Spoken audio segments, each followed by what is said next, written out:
Oke, kedengeran suaranya? Kedengaran Pak Har. Baik, Namo Buddhaya, selamat siang teman-teman semua.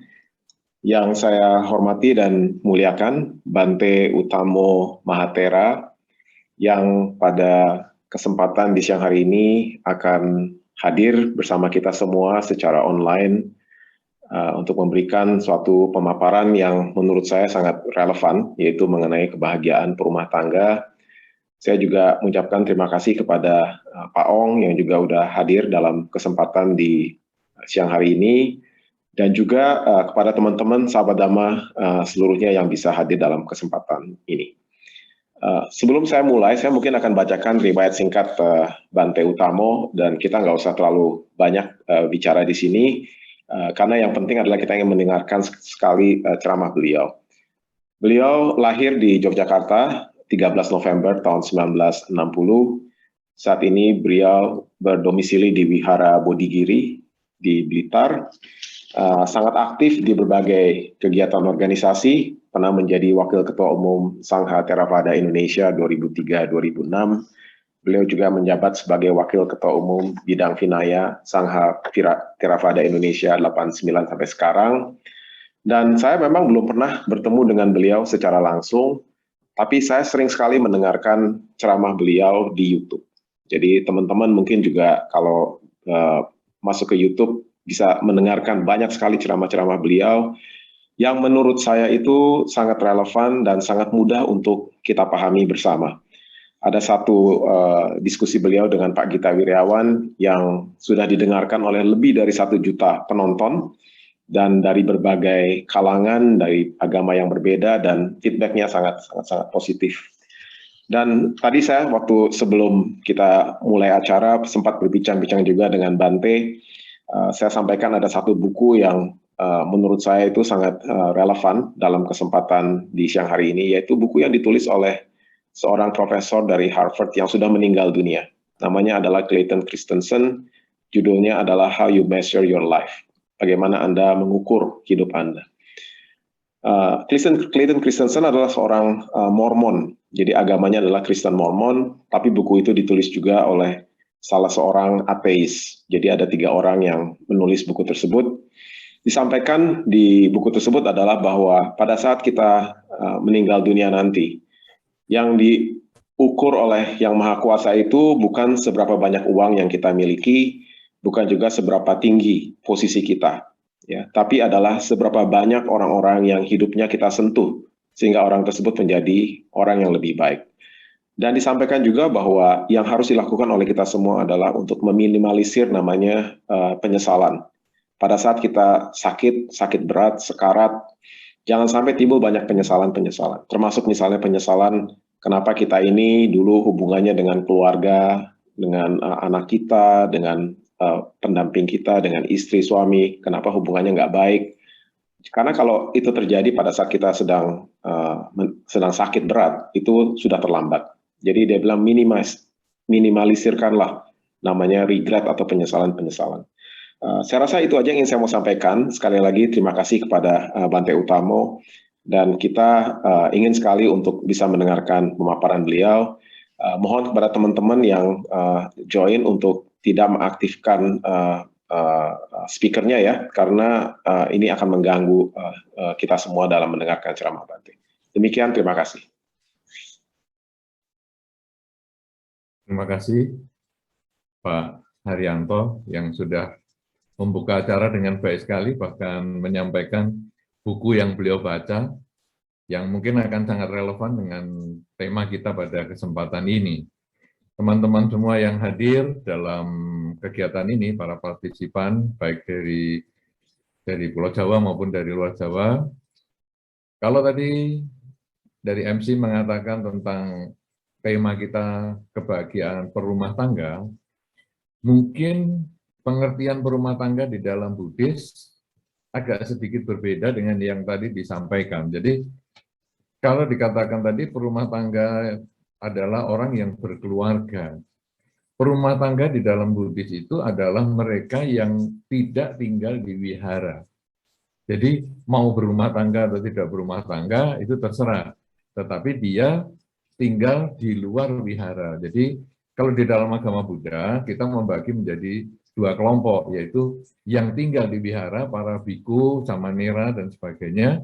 Kemudian yang tinggal di luar wihara, nah inilah para upasaka, upasika, dan yang lain-lain. Itu mungkin yang kita perjelas dulu maksud tema kita kesempatan ini. Tema kita adalah kebahagiaan perumah tangga.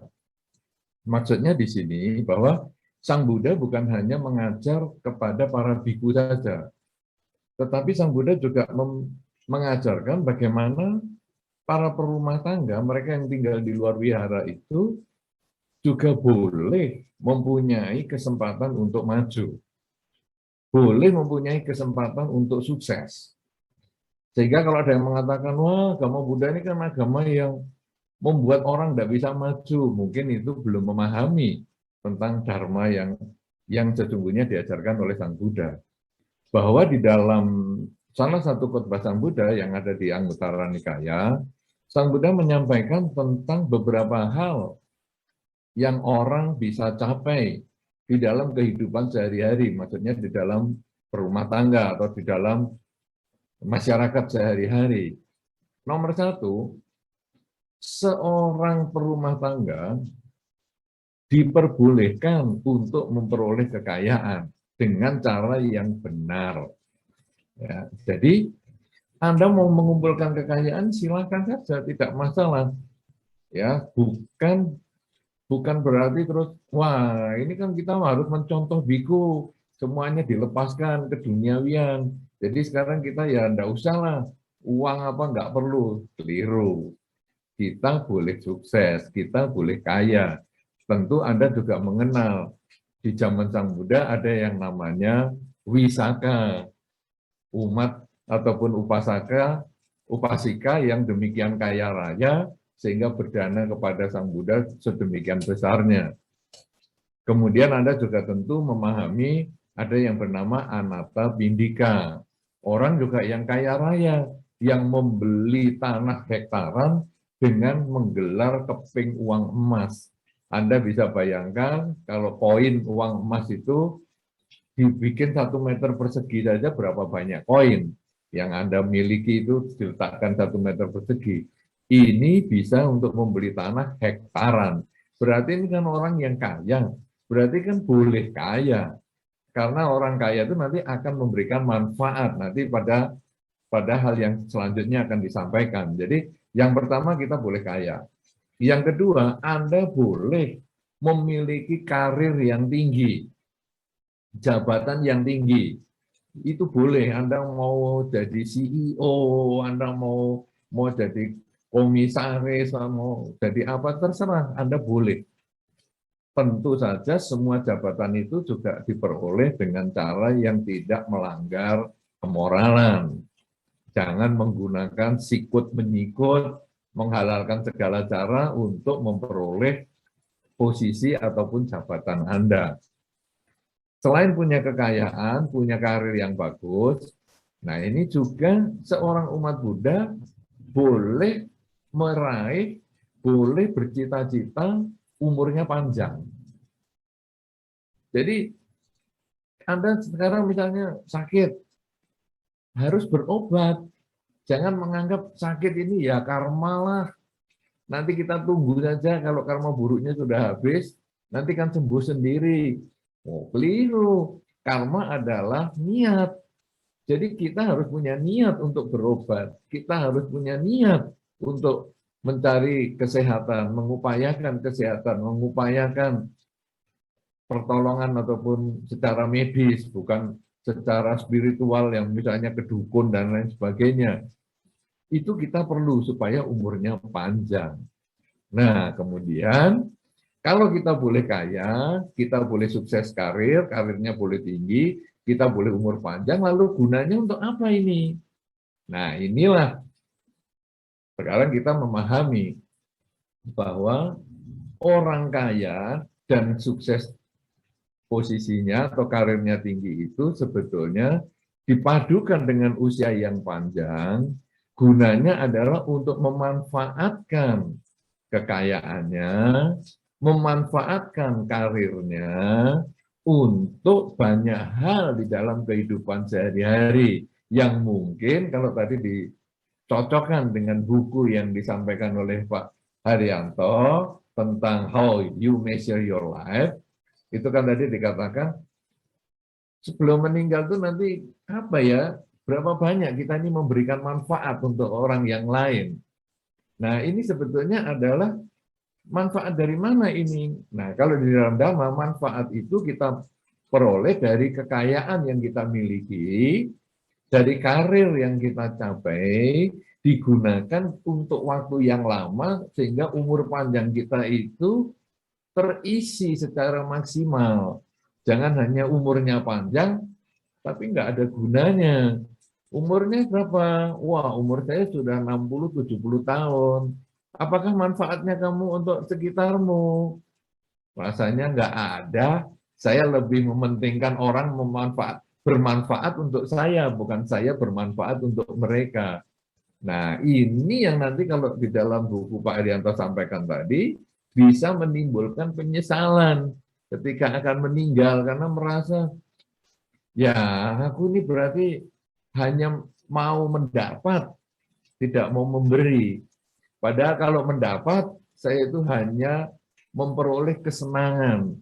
Karena kesenangan itu berarti saya mendapat sesuatu dari luar yang sifatnya sangat singkat, temporer.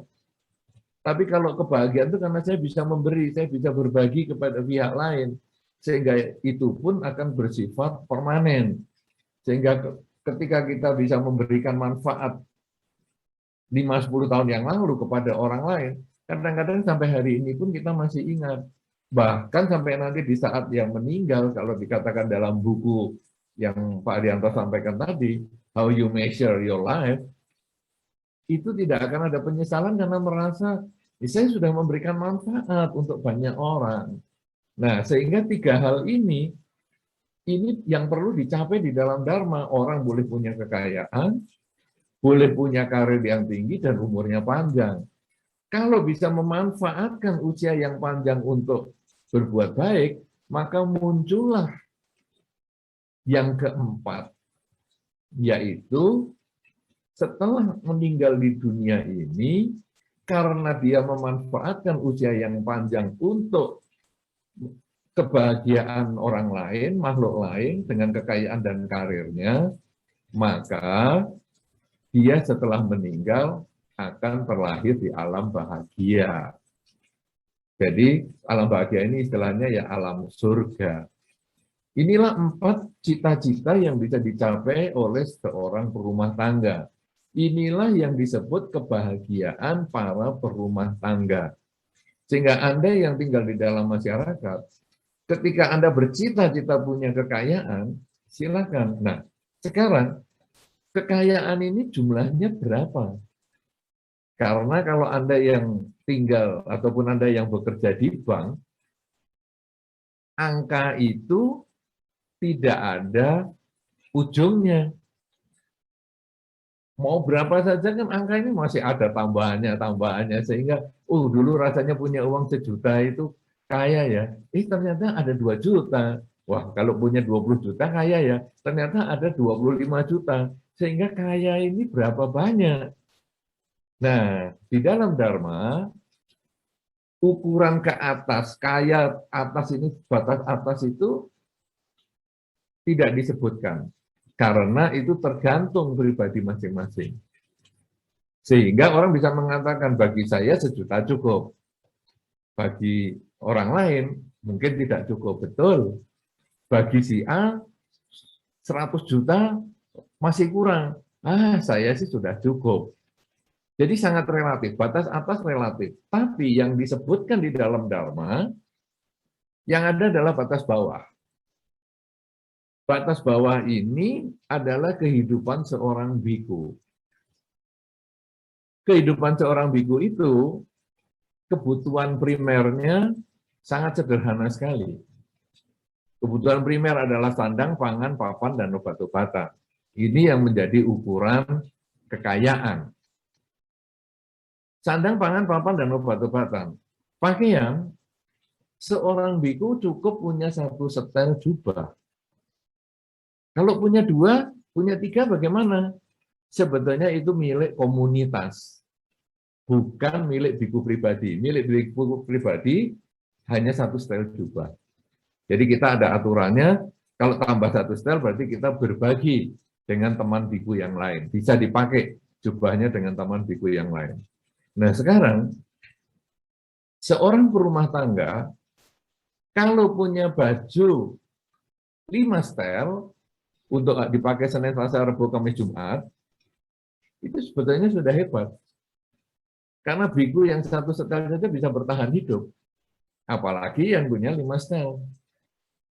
Tapi saya merasa 5 setel kurang, silakan. Jadi saya merasa cukupnya kalau 10 setel, silakan. Tapi si B kok cukupnya 20 setel, silakan. Kemudian si C cukupnya 100 setel, silakan. Nah, inilah di sini. Siapa yang bisa mengatakan cukup, berarti dia yang bisa mengendalikan diri. Siapa yang tidak bisa mengatakan cukup, dia berarti dimakan oleh ketamaannya. Karena yang tahu batas bawah adalah kehidupan biku, kita saja bisa bertahan puluhan tahun hanya dengan 1 setel.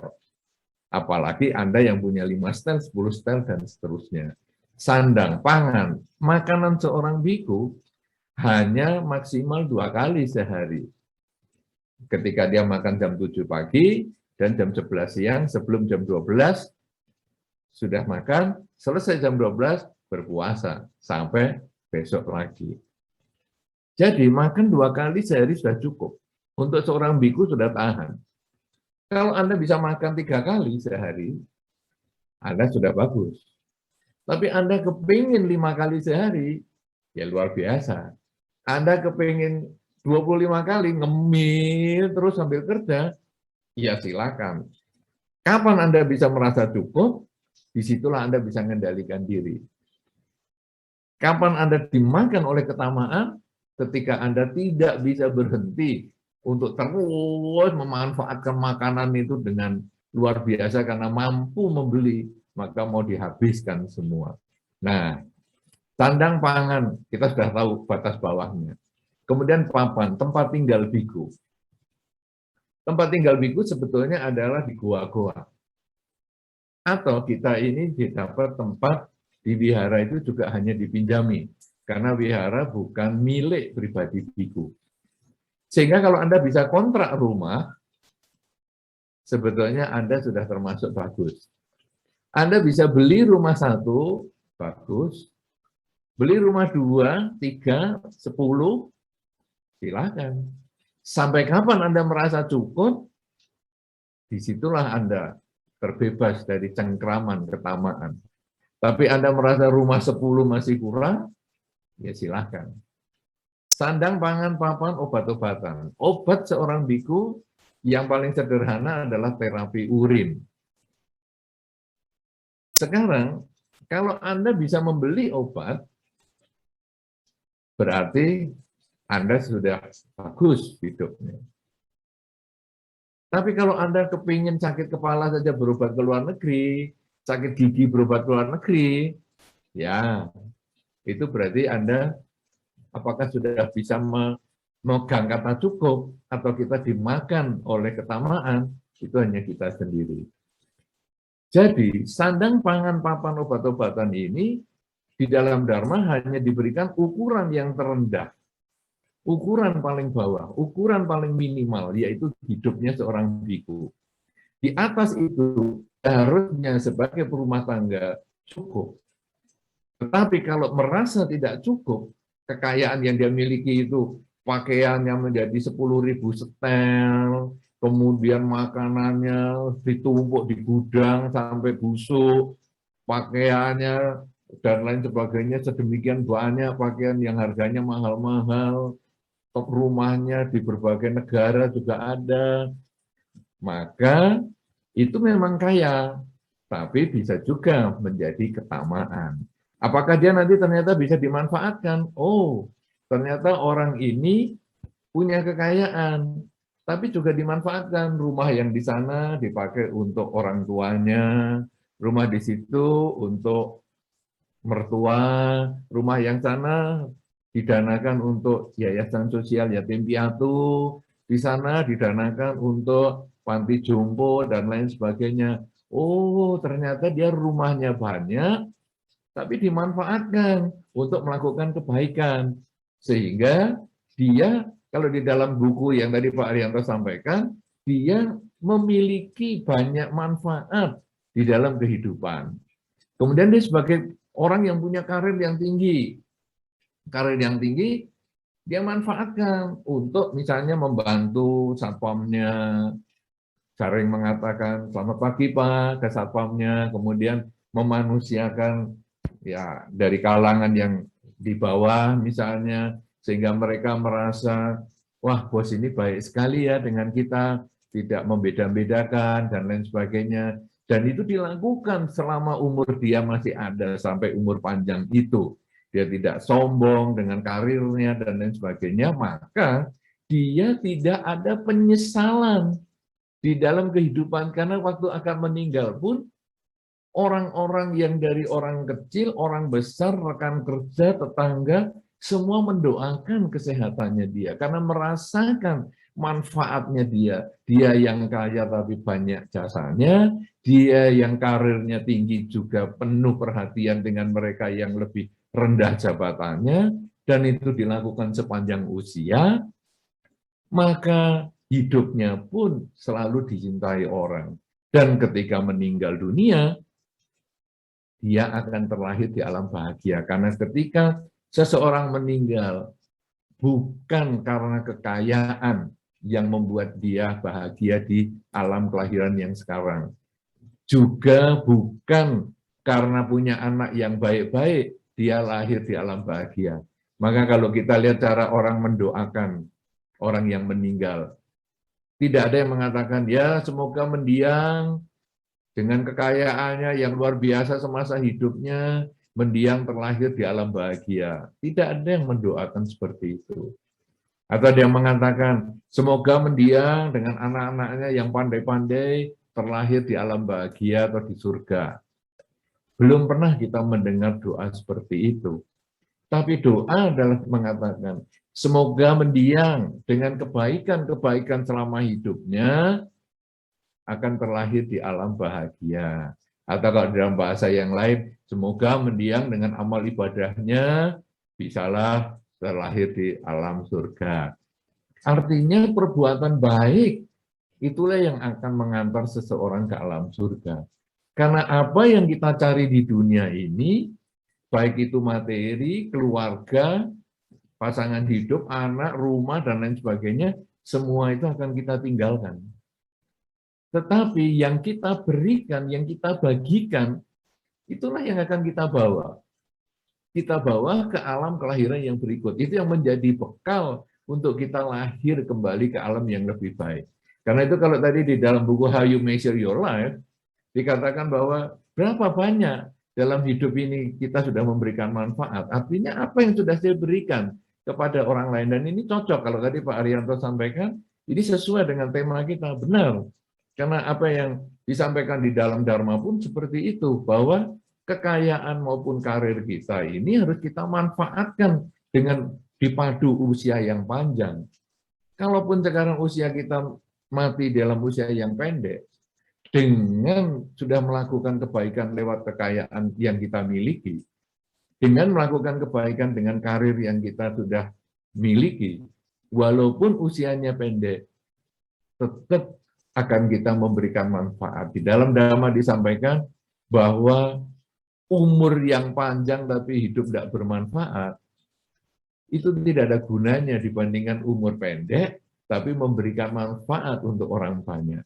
Nah, inilah sebetulnya yang di dalam Dhamma yang kita bisa capai sebagai bentuk kebahagiaan dalam rumah tangga. Tentu saja, semua ini harus dicapai dengan mengembangkan 3 hal, kebajikan 3 hal yang kita selalu tekankan di dalam Dharma. Karena Dharma mengenal kebajikan itu hanya dalam bentuk 3, yaitu kerelaan, kemoralan, dan konsentrasi, atau kesadaran setiap saat. Di dalam kehidupan kita, ketika Anda bekerja, perbanyak melakukan kerelaan. Karena dengan Anda menanam kerelaan, menanam kebajikan, maka kebahagiaan itu akan kembali kepada Anda. Ketika Anda berkarir, lakukanlah kemoralan. Karir gunakanlah untuk menjaga sila yang baik. Ketika Anda karirnya tinggi, hindari pembunuhan karakter seseorang pun hendaknya kita hindari.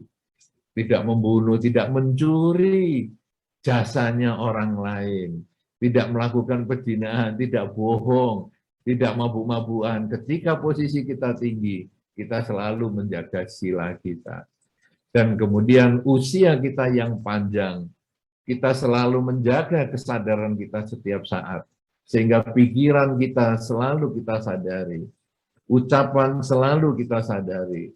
Perilaku kita selalu sadari. Sehingga kekayaan, karir, usia panjang dipadukan dengan kerelaan, kemoralan, dan kesadaran setiap saat. Maka hidup di dunia berbahagia, mati pun kita bisa di alam surga. Yang kalau tadi dikatakan di dalam bukunya Pak Haryanto yang sampaikan adalah balancing-nya di mana sekarang hidup kita ini. Dalam karir dengan spiritual itu di mana? Yaitu ketika kita memanfaatkan karir kita, hasil dari karir kita untuk kebahagiaan orang lain, kebahagiaan makhluk lain, sehingga dia berbahagia, kita pun menjadi berbahagia. Karena kalau hanya ingin mendapat saja, itu hanya kesenangan. Tapi ketika kita berbagi, itulah kebahagiaan. Dan itulah tema kita dalam kesempatan pertemuan kita ini, kebahagiaan berumah tangga. Kita berumah tangga, Anda semua dengan berusaha mengembangkan karir yang bagus, kekayaan yang baik, untuk dilaksanakan dalam usia yang panjang, agar hidup di dunia bahagia, selesai kehidupan ini pun akan terlahir di alam bahagia. Inilah yang perlu saya sampaikan sebagai pembuka acara kita dalam kesempatan ini. Mudah-mudahan bisa memancing banyak diskusi agar kita semakin jelas memiliki pegangan hidup, pedoman hidup di dalam melaksanakan dharma untuk bahagia di kehidupan ini maupun bahagia di kehidupan yang selanjutnya, bahagia di dalam karir, bahagia di dalam rumah tangga, bahagia di dalam bermasyarakat, dan bahagia di dalam melaksanakan dharma. Terima kasih, saya kembalikan kepada Pak Haryanto. Terima kasih. Terima kasih Bante atas pemaparannya. Saya jadi ingat Bante ini mengenai suatu kata-kata yang agak lucu tapi cynical ya. Namanya SMS. Senang melihat orang susah, susah melihat orang senang. Ya, jadi ini agak ironis memang kata-kata seperti itu, tapi itu yang banyak terjadi di masyarakat pada saat ini. Ya, di mana kalau ada orang yang susah, kita malah senang, rasain tuh dia menderita. Gitu. Dan kita susah juga melihat orang senang, iri hati. Padahal iri hati itu menurut hemat saya adalah akar dari segala malapetaka. Misalnya seorang menjadi korupsi itu karena dia iri. Tadi Bante sampaikan ya, tidak puas. Karena upper limitnya itu nggak ada limitnya. Kalau lower limitnya jelas, itu adalah kehidupan para biku yang sangat sederhana, dari pangan, sandang, dan papan. Tapi kalau dari segi upper limitnya nggak jelas. Jadi itulah ironisnya ya Bante ya. Saya juga kebetulan punya teman waktu itu, orang kaya sekali. Tapi waktu ayahnya itu meninggal, ya hanya peti matinya bagus gitu Bante. Dikuburnya juga di San Diego Hill, tapi ya itu bukan sesuatu yang kita harus aspire. Jadi teman-teman sekali lagi ini budaya SMS itu harus kita hindari. Jangan kita kalau melihat orang berhasil itu langsung, wah ini orang kok enak banget ya berhasil, kaya raya, punya posisi tinggi. Anda harus lihat, orang mencapai hal tersebut juga mungkin dengan perjuangan yang luar biasa. Ya, dan kalau Anda diberikan kesempatan untuk berjuang, belum tentu Anda berani untuk melakukan, mengambil risiko dan melakukan perjuangan seperti itu. Saya kira itu aja Bante sebagai rangkumannya, bagus sekali, dan kita silakan teman-teman yang yang ingin bertanya.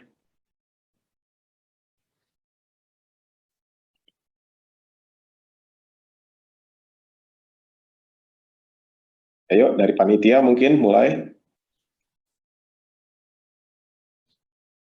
Pada yang raise hand dulu mungkin. Ya, raise hand dulu, silakan. Nggak boleh malu loh, ini dengan Bante kesempatan yang luar biasa kita bisa berinteraksi langsung. Nah, ini ada pertanyaan nih, Bante, di chat.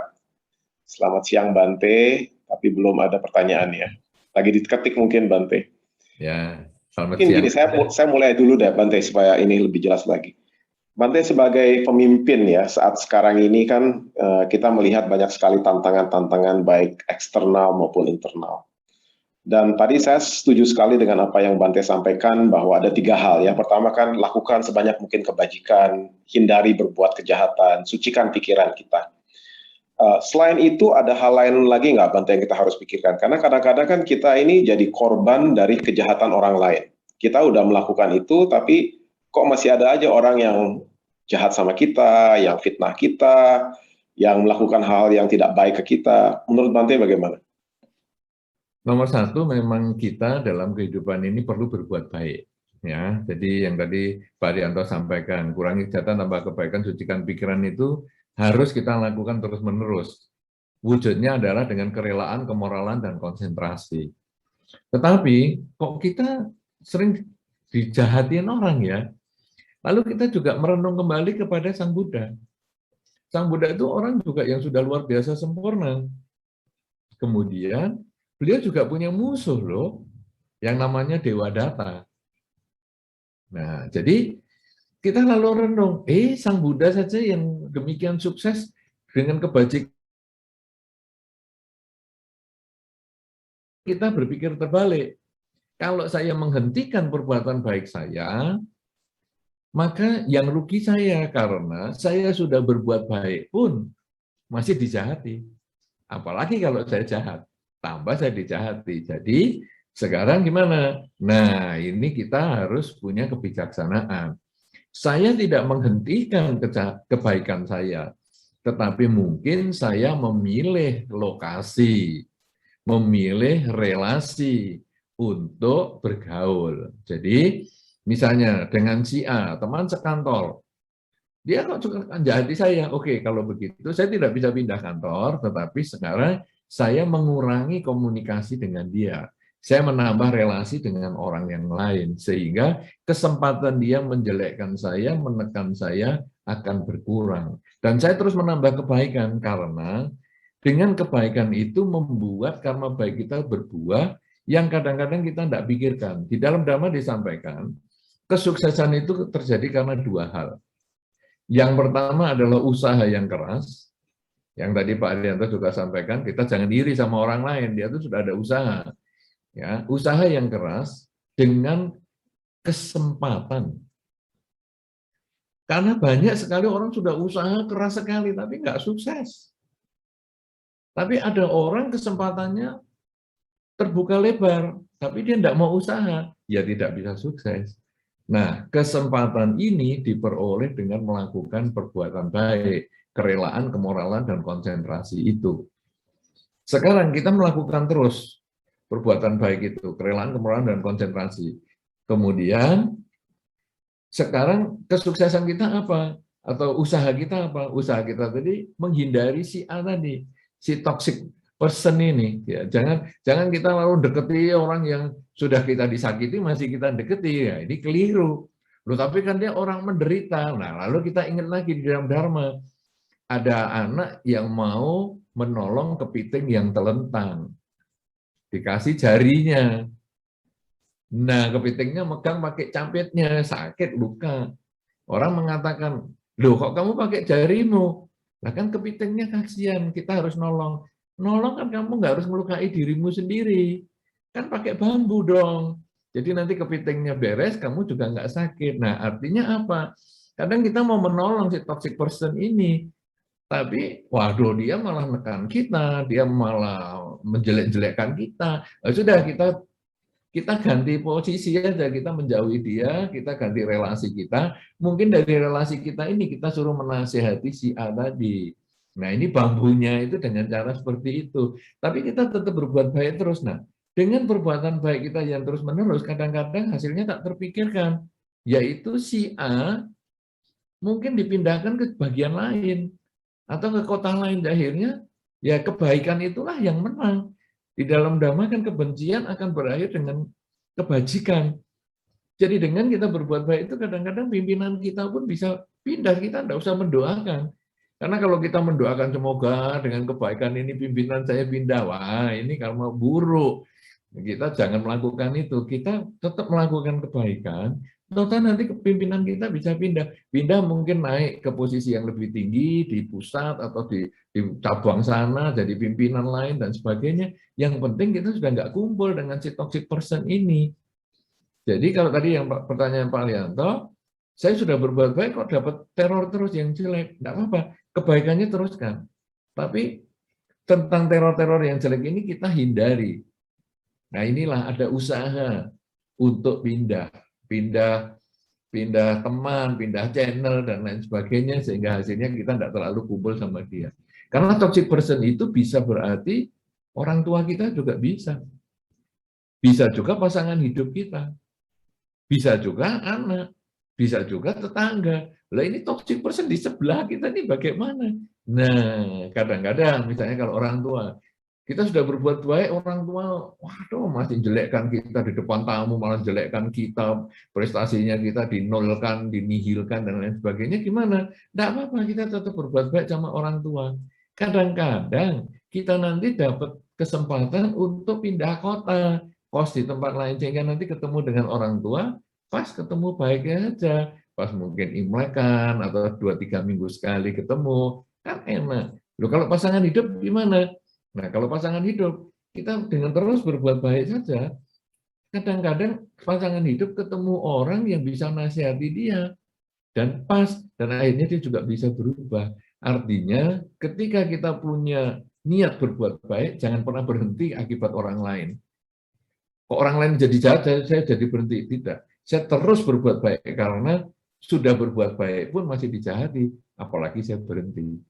Dengan cara itu, ditambah kebijaksanaan, maka hasilnya adalah kesempatan untuk menjadi lebih baik.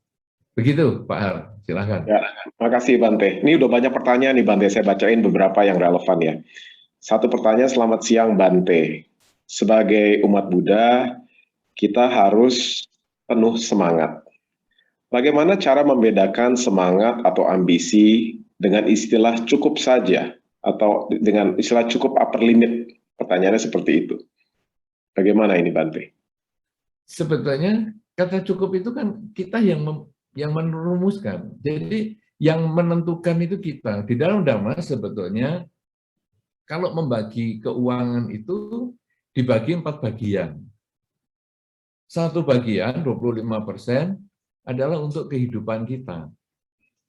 50% sebetulnya adalah untuk menambah modal. Modal kita apa? Kadang investasi kita, kalau kadang mungkin belajar dan lain sebagainya kan termasuk menambah modal investasi diri kita sendiri. Ini 50%. Menambah pendidikan, kuliah, S2, S3, dan lain sebagainya. Kemudian 25% lagi adalah disimpan. Disimpan atau untuk digunakan kita berbuat baik. Jadi sebetulnya ketika kita berdana kepada orang lain, ataupun kepada yayasan sosial atau via-via lain, sebetulnya maksimal 25% dari penghasilan kita.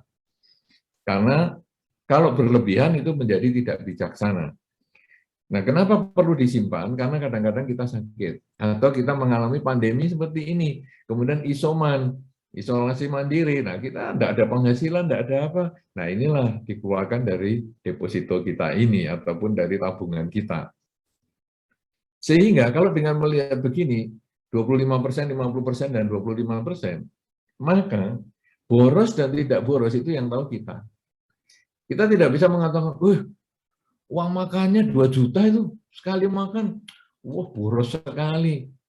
Loh, penghasilan dia 100 juta loh. 100 juta, 2 juta itu baru berapa persen? Itu hanya 2%-nya saja, itu belum boros itu. Lah kita makanya ini 500.000, penghasilannya 1 juta. Ya kita boros ini 500.000 karena kita makan ini 50%.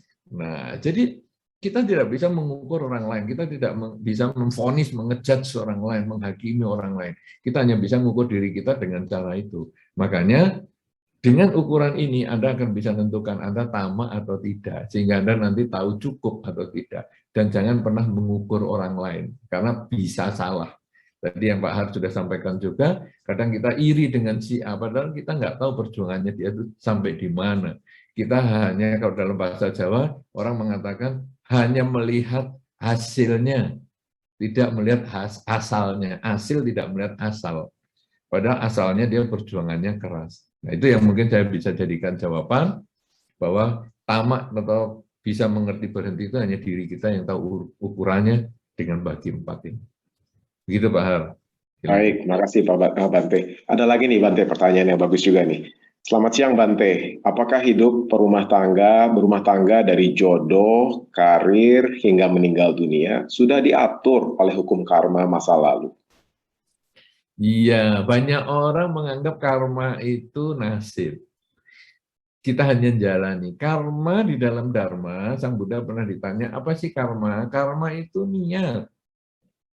Jadi, tadi sudah saya contohkan, kalau saya sakit, lalu saya menganggap, aduh ini karma buruk, saya berbuah, saya tunggulah.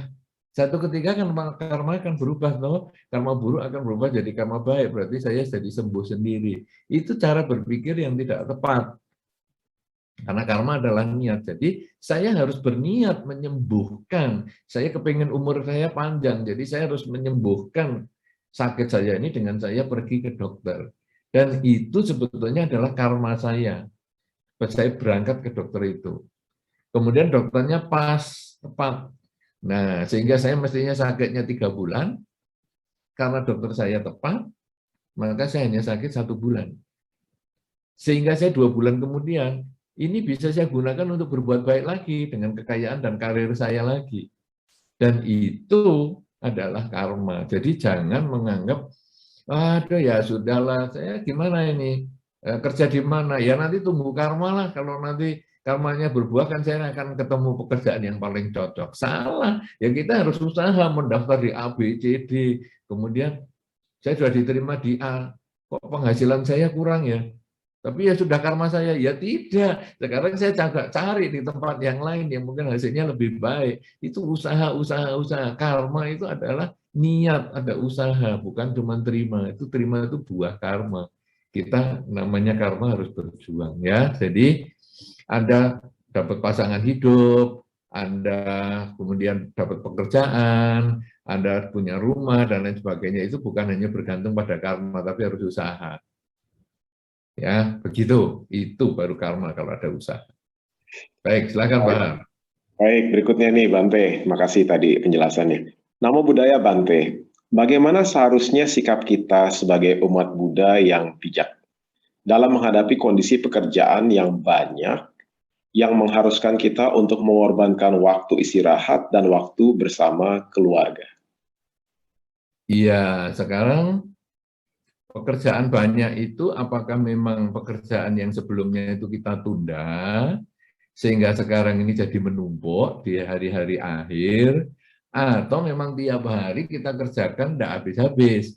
Nah, kalau sampai tidak habis-habis, ya mungkin kita harus ngomong sama pimpinan bahwa ini saya tidak sanggup kalau mengerjakan segini banyak, atau kita membuat prioritas. Kadang-kadang apa yang harus kita selesaikan duluan, apa yang bisa kita tunda, dan lain sebagainya. Ini sebetulnya adalah manajemen ya. Jadi seorang Buddhis yang baik itu bagaimana? Seorang Buddhis yang baik adalah bisa bijaksanaan ini bagaimana?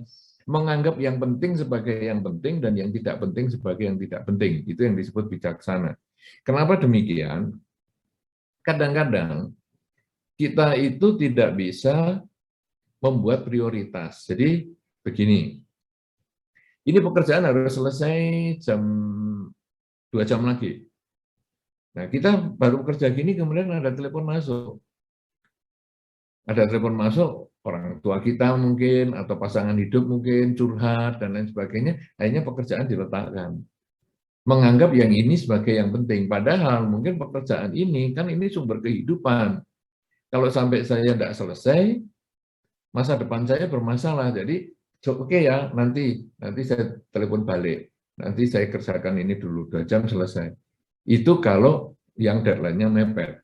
Tapi pekerjaan kita ini besok masih bisa ditunda. Oke, kalau gitu teleponnya ini yang saya terima dulu. Melihat yang penting sebagai yang penting dan yang penting yang tidak penting sebagai yang tidak penting, ini yang membutuhkan kemampuan untuk menganalisa sendiri. Kadang-kadang kita yang tidak penting dipenting-pentingkan, kemudian yang penting malah kita tunda. Saudara Terry Leonard, tolong di-mute ya. Nah, jadi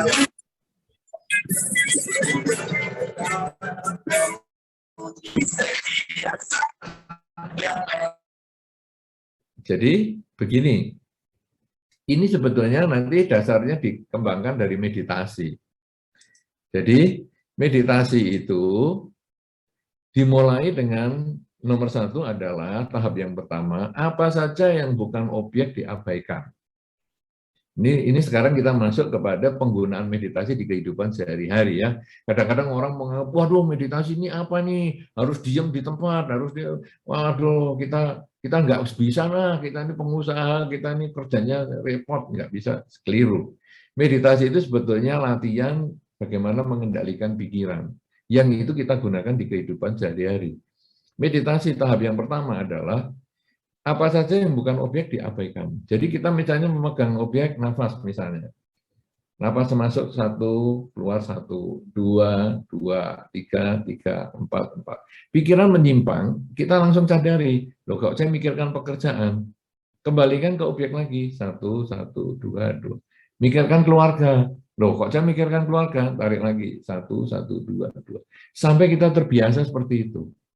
Ini adalah nanti kalau digunakan di dalam kehidupan sehari-hari, kita akan tahu bahwa sekarang saya yang penting apa ini? Saya tadi harus mengerjakan tugas ini dalam 2 jam harus selesai. Sehingga apa saja yang bukan tugas saya, apa saja yang mengganggu tugas saya abaikan. Nah ini membuat akhirnya semua minggir semua. Wah TV-nya bagus, ini acaranya, abaikan, saya harus kerja ini. Diajak sama teman saya ngopi di sebelah, abaikan, saya kerjakan ini.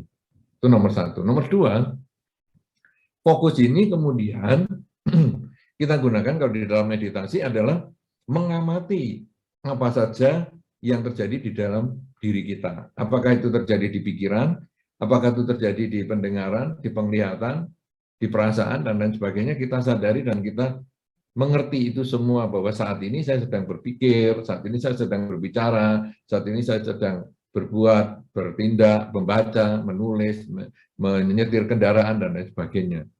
Nah nanti gunanya untuk apa ini di kehidupan sehari-hari? Selalu sadar saat ini saya sedang melakukan, misalnya, nah kalau pekerjaan di bank, ini paling gampang. Kalau Anda menghitung uang secara manual, itu kalau Anda selalu yakin dengan diri Anda, misalnya menghitung 1, 2, 3, 4, ini 1 juta nih pasti. Kalau Anda yakin sekali hitung, berarti Anda konsentrasinya tinggi. Selalu sadar saat itu, saya sedang menghitung. Tapi kalau sudah menghitung, bener nggak ya? 1 juta nggak ya? Ulang lagi, Anda berarti nggak fokus. Nah, ini gunanya dalam meditasi sekarang. Kalau Anda sudah biasa meditasi, maka menghitung uang misalnya 100 juta, misalnya nggak ada alat mesinnya. Alat mesin kan karena fokus terus, dia nggak bisa salah sudah. Tapi sekarang tangan, Anda bisa salah. Anda menghitung 100 juta. Kalau Anda manual dan Anda selalu yakin, dalam sekian menit, selesai. Tapi kalau Anda tidak yakin, ulang lagi, pekerjaan yang mestinya bisa untuk kerja yang lain, akhirnya hanya bulat di situ saja. Nah itu kan, ini gunanya untuk bisa belajar meditasi di situ, di dalam kehidupan sehari-hari. Sehingga, kalau tadi orang ini mengeluh pekerjaannya terlalu banyak, bisa memang secara objektif pekerjaan terlalu banyak karena beban dari atasan. Tapi bisa juga karena kita menunda pekerjaan yang kemarin sampai deadline-nya kita terlalu banyak. Bisa juga karena yang ketiga, kita tidak bisa membedakan antara yang penting sebagai yang tidak penting. Yang penting sebagai penting, yang tidak penting sebagai yang tidak penting. Maka tadi dikatakan, saya jadi tidak punya waktu untuk keluarga. Saya tidak punya, nah ini yang penting yang mana dulu, yang tidak penting yang mana. Nah kalau ini nanti beberapa hal ini, bisa dianalisa, mungkin nanti akan ketemu, oh sebagai seorang umat Buddha ini ternyata mengembangkan kesadaran, tahu yang penting sebagai yang penting, saya abaikan dulu yang tidak penting supaya saya fokus pada pekerjaan, atau saya fokus pada keluarga, karena pekerjaan masih bisa ditunda, maka hidup saya menjadi nyaman.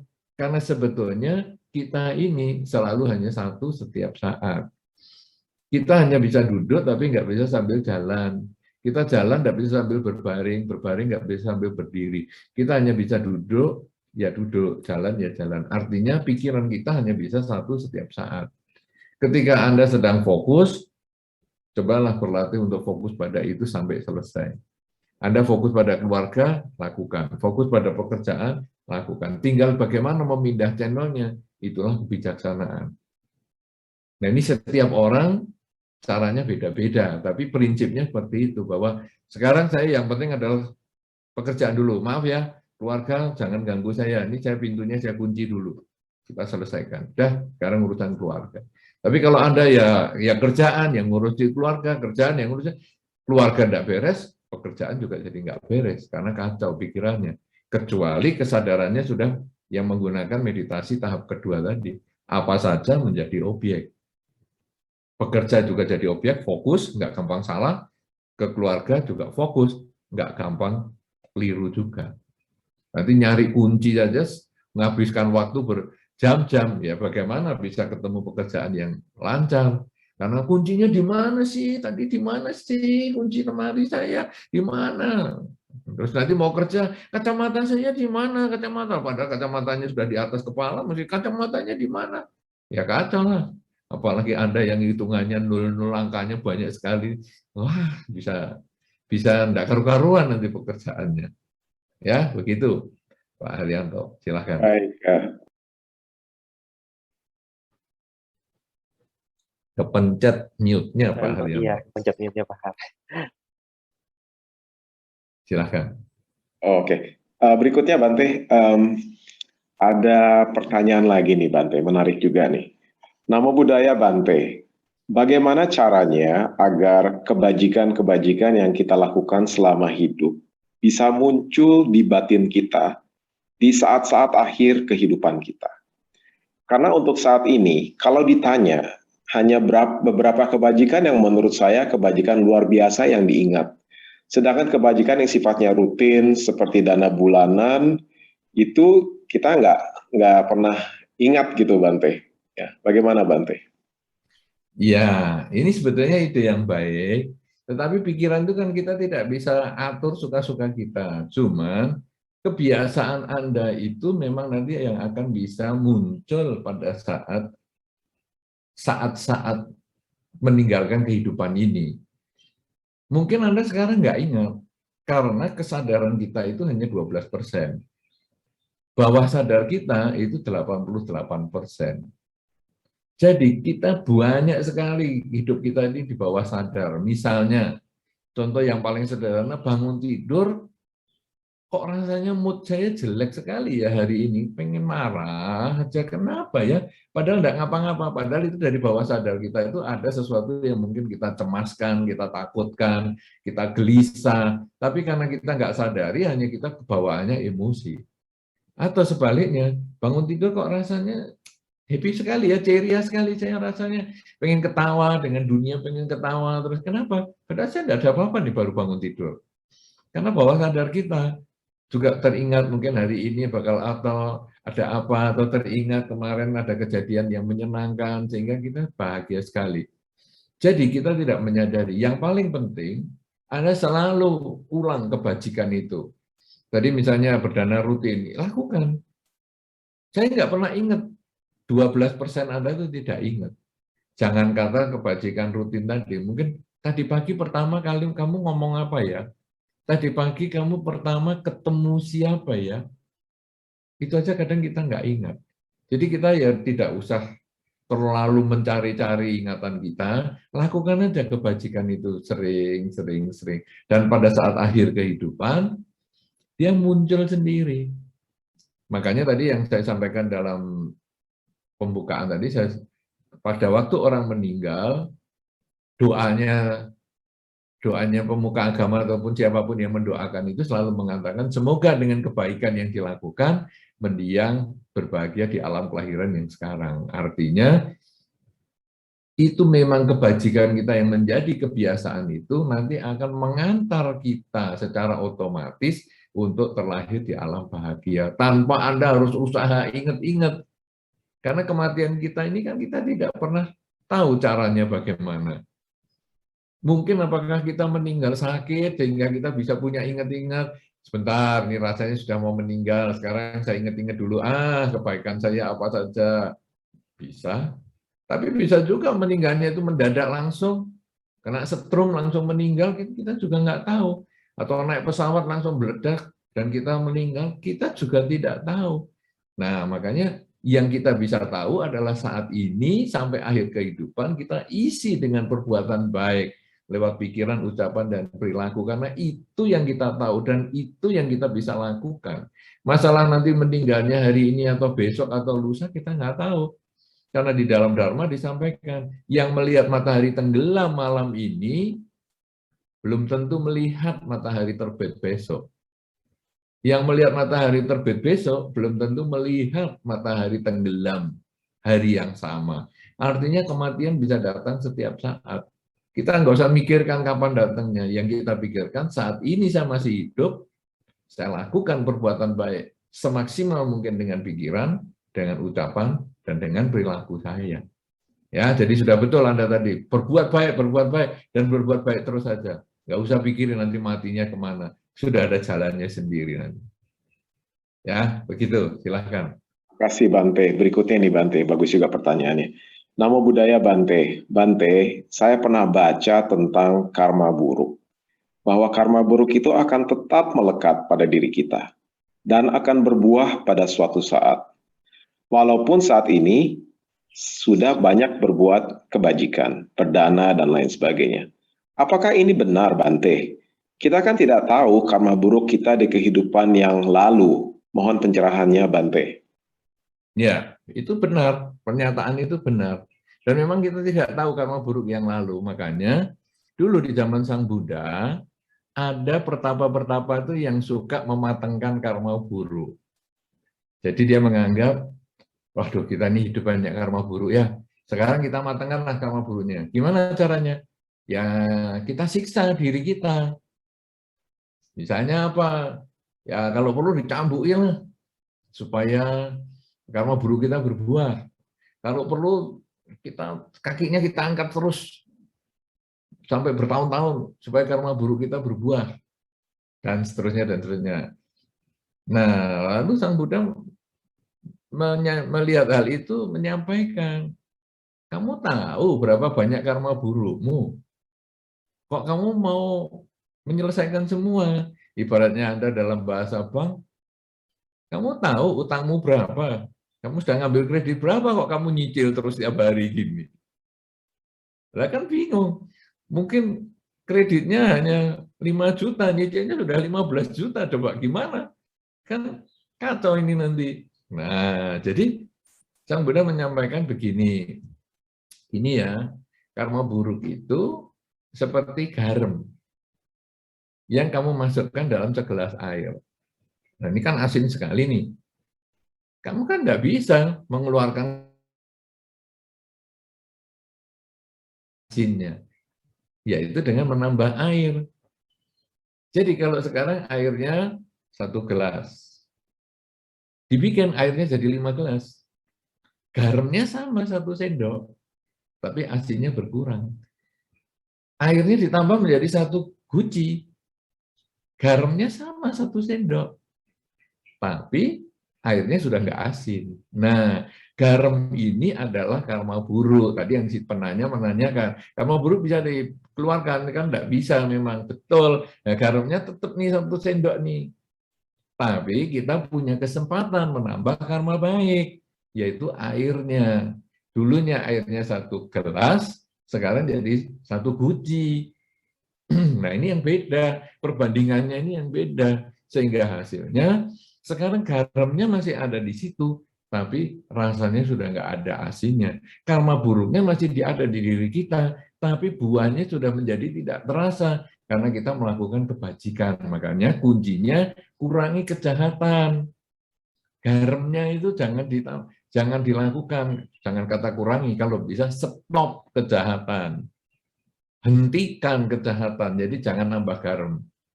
Tambah kebaikan. Nah ini, tambah airnya. Terus tambah air, tambah air, tambah air. Cucikan pikiran ini adalah bagaimana kita juga menambah airnya ini, karena dengan pikiran yang bersih, maka ucapan bersih, perilaku juga bersih. Dan hasilnya nanti air kita perbandingannya menjadi besar sekali. Ya, jadi kita memang tidak bisa menghilangkan karma buruk, tetapi kita bisa mengurangi buah ataupun mengurangi pengaruh buah karma buruk tadi dengan menambah kebajikan. Terus tambah kebajikan setiap saat dengan pikiran, ucapan, dan perilaku. Begitu, mudah-mudahan bisa menjawab. Kenapa pertanyaannya semua tertulis, kok nggak ada yang berani langsung? Ada ini Pak Bante, ada yang nanya, raise hand, Feng mau nanya, katanya. Silakan. Ayo, Saya senang silakan. nih. Karena kalau pertanyaan tertulis nanti ternyata yang tanya Pak Haryanto ini. Iya, saya terus Bante akhirnya. Iya. Feng masih mute tadi, belum di-unmute. Ya, Andi Lukita ya. Ya, terima kasih Pak Har, Pak Bante.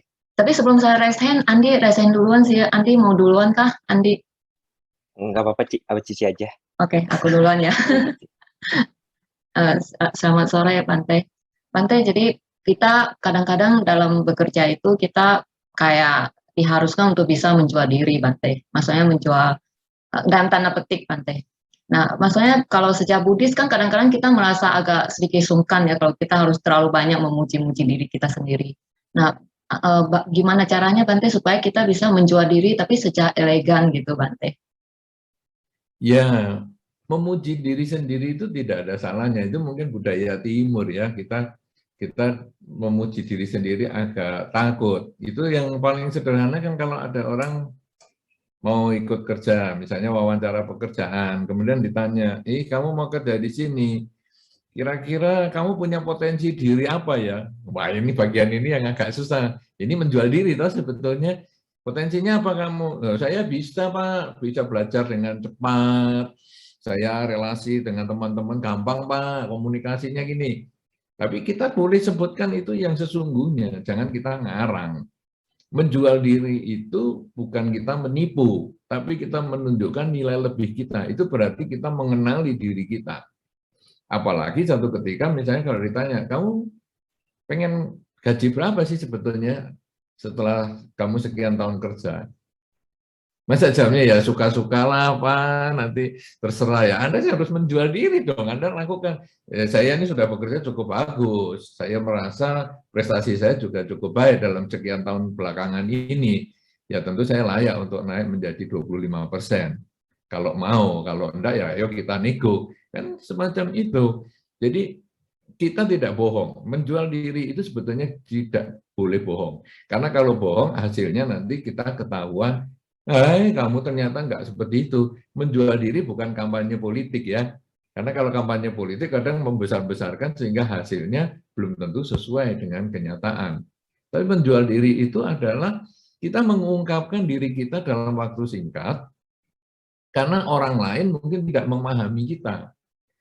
Dia orang baru, dia belum kenal dengan kita, lalu kita ngomong, ya saya namanya si ini, saya sebagai di sini adalah sebagai ini, saya sudah banyak menangani masalah-masalah seperti ini Pak, jadi kalau Anda ada kesulitan, saya bisa bantu masalah ini. Itu sebetulnya, ya memang kenyataannya kan seperti itu. Tapi kalau Anda baru pertama kali, Anda boleh katakan, ini memang pertama kali saya menghadapi kasus seperti ini, tapi saya akan belajar untuk bisa membantu Bapak dengan lebih baik. Itu juga menjual diri juga, banyak hal kita bisa lakukan. Jadi kekurangan kita pun, kita bisa sampaikan bahwa ini pertama kali saya menyelesaikan kasus seperti ini. Tapi saya percaya, saya bisa belajar dengan lebih baik, saya bisa tanya kepada senior saya untuk membantu menyelesaikan kasus ini. Nggak ada problem, toh. Jadi itu bisa, di Buddhis itu kan yang tidak boleh kan bohong. Ya, jadi selama Anda tidak bohong, Anda lakukan. Dan itu bukan kesombongan, karena Anda juga tidak membesar-besarkan masalah. kasus Anda baru menyelesaikan 3, wah masalah ini kecil sekali, saya sudah ribuan kasus saya selesaikan, ya, baru 3 saja gagal 2. Ya, itu bohong namanya. Tapi kalau Anda mengatakan, ya saya ada kasus seperti ini ada 3 kali, mungkin yang kedua itu kurang begitu berhasil, tapi saya tetap akan belajar untuk ini. Kalau Anda percaya saya yang menangani, ya, ayo silahkan, saya akan bantu semaksimal mungkin. Dengan ketulusan Anda itu orang akan lebih tertarik. Karena kita ini sebetulnya secara manusiawi, kita ini bisa memahami ketulusan orang lain. Ya, walaupun secara online gini kita sebetulnya bisa. Jadi orang ini tulus ini, jadi baik ini, jadi bisa. Misalnya Anda mau ada karyawan, rekrut karyawan misalnya. Rekrut karyawan kan kadang-kadang kita ngajak ngomong-ngomong gitu kan. Karyawannya semua lulusan S1. Semuanya punya pengalaman kerja 3 tahun kerja. Tapi kenapa kok kita milih si A? Kok bukan si B atau si C yang ada dari 5 orang itu misalnya? Karena si A nomor 1, selain ada usaha, dia juga ada kesempatan karena baiknya banyak. Yang kedua, dia tulus, dia tidak membesar-besarkan masalah. Dia kalau takut ya dia ngomong takut, tapi dia minta dibimbing karena ini pengalaman saya yang baru dan lain sebagainya, nggak ngesok. Ya, saya ini memang suka belajar Pak, tapi sebenarnya usah dibantu nggak apa-apa, saya bisa. Nah, itu kan ngesok gitu kan menjengkelkan juga. Jadi itu sebetulnya kita secara alamiah tahu, dan Anda katakan diri Anda sebagaimana adanya secara jujur. Kadang-kadang di beberapa orang kadang juga mengatakan gini, saya ini malu sekali ya kalau hutang ditagih itu belum bisa bayar. Ya, sebetulnya jujur saja. Kamu dengan jujur mengatakan bahwa saya memang belum bisa bayar. Cuma kalau saya ada uang, saya pasti bisa. Nah ini uang saya sekarang baru ada segini. Dan kamu katakan dengan terus terang, orang itu lebih menghargai keterus terangan kita daripada kebohongan kita. Karena kebohongan kita sekali ketahuan, orang akan hancur kepercayaannya dengan diri kita. Tapi dengan kejujuran, walaupun kita jelek dan kita jujur, sebetulnya malah itu juga termasuk upaya menjual diri. Karena kejujuran Anda itu nilainya tinggi sekali dibandingkan kebohongan. Ya, orang kan nggak mau dibohongi, toh orang kan maunya Anda jujur. Kamu bisa nggak menyelesaikan ini? Bisa nggak? Bisa, Mbak, cuma butuh waktu lama. Oke, coba. Daripada, wah masih bisa, sudah serahkan ke saya, padahal malah belum bisa, kan bikin menjengkelkan. Semacam itu. Ya? Ya, Bante, terima kasih, Bante. Bisa menjawab itu tadi apa yang diharapkan? Iya, bisa, Bante. Terima kasih. Oke, silakan. Saudara Andi mau tanya ya, Andi. Silakan, Andi. Ya, thank you Pak Haryanto. Bante, saya mau tanya Bante, apabila ada kasus seperti ini, seseorang ini memiliki bidang usaha yang menghasilkan kesuksesan dan kemapanan untuk orang ini, dan hasilnya itu dimanfaatkan sebaik mungkin untuk memberikan kebahagiaan kepada orang-orang sekitarnya.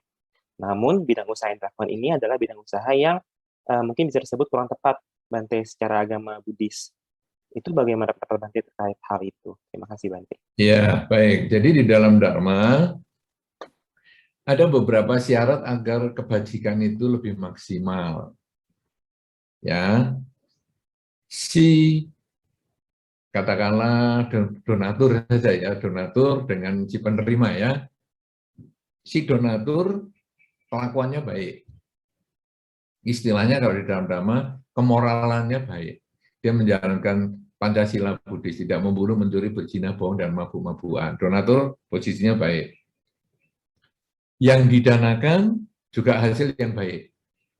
Itu misalnya ya gajinya dia, mungkin juga ya hasil keringat dia yang jujur lah, tidak melanggar sila. Kemudian si penerima juga baik. Jadi silanya juga baik, juga Pancasila tidak membunuh, mencuri, berzina, bohong, dan mabuk-mabukan. Nah, kalau dari 3 hal ini baik semua, itu kebajikannya maksimal.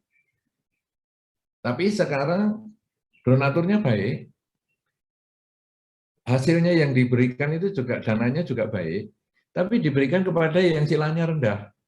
Misalnya perampok, dikasih nasi misalnya, nasinya ini beli uangnya sendiri nih, dengan hasil yang keringatnya sendiri nih.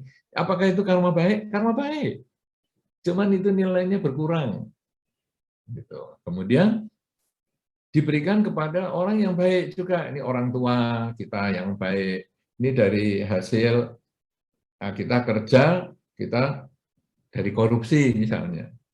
Nah, ini nasi bungkus kita ini hasil korupsi. Apakah itu perbuatan baik kalau diberikan orang tua? Perbuatan baik, tapi nilainya kecil. Karena dari sudut orang tua dia baik, dari sudut donaturnya dan bendanya ini tidak baik. Atau dari sudut donaturnya baik, tapi nasinya sudah busuk.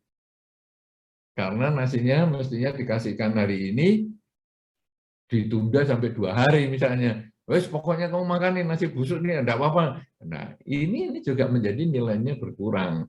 Makanya tiga-tiganya kalau terpenuhi baik semua, baru hasilnya maksimal. Tapi yang Anda tanyakan, usahanya dia kurang baik. Misalnya apakah dia dari narkoba misalnya, judi misalnya, kemudian hasil judinya itu didanakan misalnya, untuk dana wihara misalnya.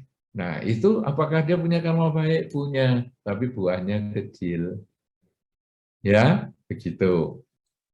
Oke, Bante. Ada lanjutan sedikit, Bante. Apabila misalkan nih, sebenarnya usaha ini dibangun oleh orang tua ya, Bante. Jadi sudah turun-menurun nih. Tapi misalkan usahanya itu pemotongan ternak lah yang kita sebut. Nah, itu kan misalnya udah sukses banget nih, Bante, udah besar sekali. Dari orang tua inginnya anak tuh melanjutkan, karena memang hasilnya udah kelihatan begitu, Bante. Namun sebagai anak itu, sebaiknya apa yang dilakukan ya, Bante? Ya, kalau sebagai anak yang Buddhis, selama dia belum bisa memperoleh pekerjaan yang lain, ya mungkin terpaksa begitu. Ada umat-umat Buddha kita yang di pantai, baik pantai utara, Pulau Jawa, ya dekat Semarang dan lain sebagainya, baik di pantai di daerah Medan itu bahkan Siapi-api dan lain sebagainya, itu umat Buddha kita banyak yang jadi nelayan loh, ya, dan itu turun-temurun nelayannya. Nah, cuman begini, dia jelas di dalam Pancasila Buddhis sudah melanggar salah satu sila kan tidak membunuh, mencuri, berzina, bohong, dan mabuk-mabukan. Waduh, sekarang dia sudah membunuh nih, jadi nelayan misalnya. Kalau tadi yang dari contoh Anda adalah dengan dia menjadi potong hewan misalnya. Nah, dia sudah melanggar satu sila. Maka yang 4 ini sebaiknya dijaga.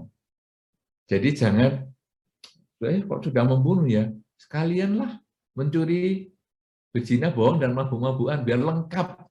Nah, ini sesat. Kenapa? Karena kalau sekarang kita sudah melanggar satu, yang 4 sila dijaga yang lain, dengan usaha yang keras, maka satu ketika mungkin kita itu akan bisa mengubah profesi.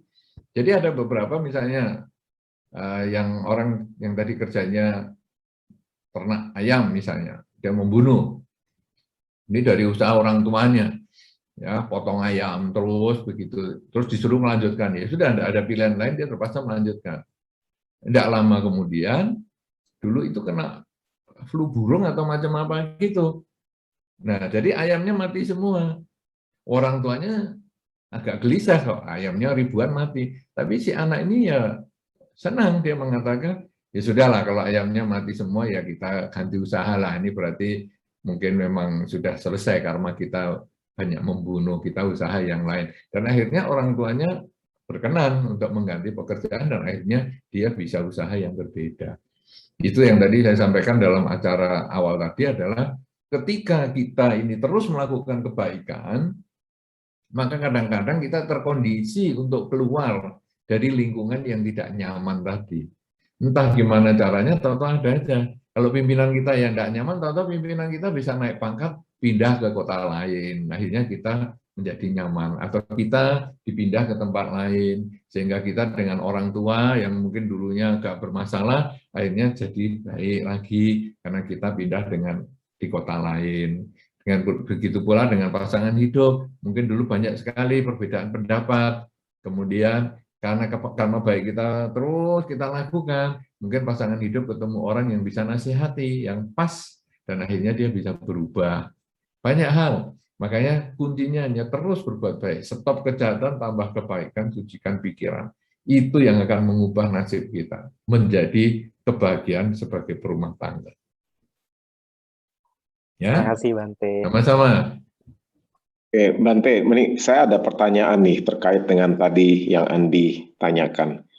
Kita kalau di bisnis ya Bante ya, itu kan sering sekali kita harus berbohong.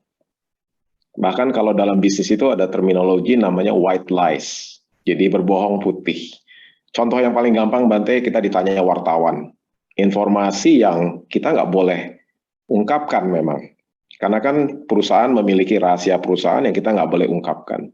Jadi kita boleh dikatakan juga berbohong dalam konteks itu. Bagaimana pandangan Bante mengenai white lies? Apakah ada dalam Buddhism itu mengenai white lies? Ya, sebetulnya di dalam Dharma, bohong adalah bohong. Dia bohong itu kan syaratnya bahwa ada topik yang mau dibohongkan, kemudian ada upaya membohongi, dan akhirnya ya orangnya percaya. Itu sebetulnya bohong sudah lengkap di situ. Kemudian kita sekarang apakah harus berbohong? Ini problem yang sekarang kita harus tanyakan ini sebagai bagian dari kebijaksanaan kita. Misalnya white lies tadi, salah satu contoh yang pedagang pasar saja yang paling gampang. Saya mau beli ini satu bungkus berapa ya? 2.000. Boleh enggak 1.000? Waduh, itu saya dalam bahasa Jawanya pulaan, bahasa Indonesianya apa ya? Dulu belinya saja modalnya belum boleh tuh. Modal saya 1.000 aja belum boleh, padahal modalnya itu cuma 500. Nah, itu orang mengatakan itu white lies. Ya, sebetulnya ini tidak bohong-bohong banget. Ini bukan menipu soalnya. Kalau menipu di dalam budi yang tadi di pelanggaran sila tadi yang tidak membunuh, mencuri, berzina, bohong. Bohong di sini ini kalau dagang adalah saya sudah sepakat beli barang ini, tapi ditukar barang yang lain. Itu sebetulnya yang tidak boleh, itu penipuan. Tapi kalau yang ini tadi masih boleh disebut teknik dagang. Saya akan belinya saja belum boleh, jangan gitu dong, masa 1.000. Nah, sebetulnya kita bisa mengubah kalimat yang lain. Jadi tidak harus bohong. Misalnya dengan mengatakan, loh, ya jangan 1.000 lah, nanti keuntungan saya kan belum banyak. Atau saya kan belum untungnya belum cukup ini untuk saya hidup, dan lain sebagainya. Kan ada untung sudah, cuman belum cukup. Ini kan bahasa. Jadi kita tidak harus menipu. Kemudian, 2.000 aja lah. Ya janganlah. 1.500 ya bolehlah kalau gitu. Tanpa kita harus ngomong, ini kan belinya saja dulu belum boleh. Itu kan kita yang nyuruh kan. Orangnya sendiri nggak tanya, dulu belinya berapa sih kamu? Kan dia nggak tanya. Kenapa kita ngomong, belinya aja belum boleh. Nah itu yang kita bohong sendiri. Demikian pula ketika kita ditanya wartawan misalnya, kemudian ada hal yang tidak boleh kita sampaikan. Kita bisa mengatakan, maaf ya, saya bukan juru bicaranya dalam perusahaan ini. Nanti kalian bisa coba hubungan dengan juru bicaranya sendiri supaya kita satu pintu. Kan juga selesai begitu. Kenapa kita harus bohong? Maaf ya, saya tidak tahu. Nah, kata tidak tahu itu padahal kita tahu. Itu kan bohong, walaupun itu tidak menipu. Itu sama dengan tadi yang modalnya tadi. Ini modalnya belum enggak dapat nih, modalnya 1.000 ini padahal cuma 500.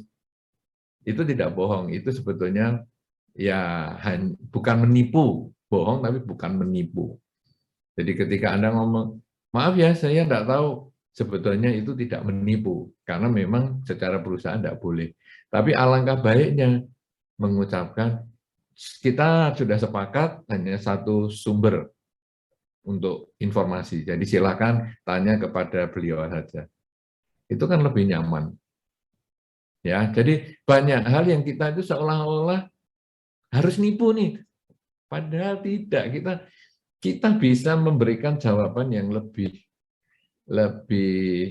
jelas, lebih jujur, tetapi bisa multi interpretasi. Gitu. Jadi misalnya, Pak itu datang nggak ya? Pimpinan kamu datang nggak ya? Waduh, maaf ya Pak, saya kok nggak lihat ya. Ya sekarang saya nggak lihat karena dia di kantor sebelah. Kan nggak nipu, saya nggak lihat sekarang. Karena dia di kantor sebelah, jadi maaf ya, saya nggak lihat deh. Nah, itu adalah saya jujur, tetapi silahkan dia menginterpretasikan apa itu urusannya dia. Tapi kita tidak nipu. Nah, ini membutuhkan satu keterampilan berpikir sendiri. Dan itu kalau Anda sudah biasa, ya nyaman-nyaman juga dan bebas dari penipuan. Baik, terima kasih Bante. Kita hindari. Nah, ada pertanyaan lagi nih saya mau tanya dari audiens ya Bante ya. Namo Buddhaya Bante, bagaimana cara yang efektif untuk selalu menjaga pikiran dan perasaan yang positif sepanjang waktu? Seringkali pikiran negatif tiba-tiba muncul tanpa kita sadari. Dan seketika itu pula menimbulkan perasaan cemas, khawatir, dan akhirnya mood menjadi jelek. Terima kasih. Sering saja mengucap dalam batin, saat ini saya sedang apa? Kalimat itu sangat-sangat efektif untuk menyadari kembali saat ini. Karena manusia ini punya 3 dimensi waktu, masa lalu, masa sekarang, dan masa yang akan datang. Kegelisahan kita, kecemasan kita, ketakutan kita, kemarahan kita, emosi kita, cinta kita, itu sebetulnya hanya karena kita dipermainkan dimensi waktu ini. Masa lalu kita pernah sukses, pernah bahagia, pernah menderita. Kesuksesan kita di masa lalu ketika saat ini sudah tidak ada lagi, terjadilah kekecewaan, gelisah. Duh, kok hilang ya jabatanku, duh, kok hilang ya uangku, dan lain sebagainya. Kegagalan kita di masa lalu menjadi stres juga di masa sekarang. Jadi, kenapa saya dulu mengambil keputusan seperti itu sampai akhirnya sekarang saya begini? Nah, itu. Atau masa depan. Kesuksesan di masa depan membuat kita kadang-kadang jadi mengkhayal di masa sekarang, ketawa-ketawa sendiri. Kemudian ketakutan akan masa depan, misalnya ada hal-hal yang mungkin mengkhawatirkan di masa depan, membuat kita juga gelisah di masa sekarang. Nah, apakah masa lalu ini penting? Masa lalu itu memang hanya tinggal ingatan. Tadi yang 1 jam yang lalu, itu kita pernah hidup, tapi sudah tidak hidup. Itu hanya ada di dalam pikiran kita, 1 jam yang lalu. 1 jam yang akan datang, kita akan hidup, tapi belum tentu hidup. Hidup adalah saat ini. Nah, tetapi ada kesuksesan di 1 jam yang lalu. Kita boleh jadikan pelajaran untuk kita tingkatkan di masa sekarang. Ada kegagalan di masa lalu. Kita jadikan pelajaran untuk tidak kita ulang di masa sekarang. Ada kesuksesan di masa depan yang mungkin bisa kita capai. Mulailah saat ini kita kerjakan. Ada kegagalan di masa depan ataupun ada kecemasan tentang masa depan, kita mulai perbaiki di masa sekarang. Sehingga kalau kesuksesan bisa terjadi lebih sukses karena kita mulai dari saat ini.